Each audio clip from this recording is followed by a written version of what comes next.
Hello friends, welcome to this video. இன்றைக்கி நம்ம என்ன பார்க்க போகிறோம் அப்படின்னா, ஒரு முக்கியமான இம்பார்ட்டண்ட்டான விஷயத்த பார்க்க போகிறோம். உடம்புக்கு ரொம்ப நல்லது.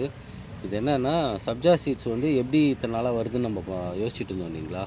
இதில் எப்படி வருது அப்படின்னா, துளசியோட பூலேருந்து பூலேருந்து தான் வந்து இந்த விதை வருது. ஆக்சுவலாக பூத்ததுக்கப்புறமா அது காஞ்சி போயிருக்கும். அந்த காஞ்சி போன விதையில தான் வந்து இந்த சப்ஜா சீட்ஸ் வருது. அந்த சப்ஜா சீட்ஸ் என்னென்ன மருத்துவ குணங்களை வச்சுருக்காங்க அப்படின்னா, அது முதல்ல தண்ணியில் போட்டாலே வந்து அது மாதிரி ஒரு ஜெல்லி மாதிரி ஃபார்ம் ஆகிடும். அதை வந்து ஜூஸில் எல்லாத்துலேயுமே வந்து அதை கலந்து குடிக்கிறதுனால நம்ம உடம்புல இருக்க உஷ்ணத்தை எல்லாத்தையுமே வந்து இது கம்மி பண்ணும். இதுதான் அந்த சீட்ஸு. நல்லா பாருங்கள், நீங்கள் கடையில் போய் நாட்டு மருந்து கடையில் கேட்டிங்கன்னா கூட அவங்க அதை கொடுப்பாங்க.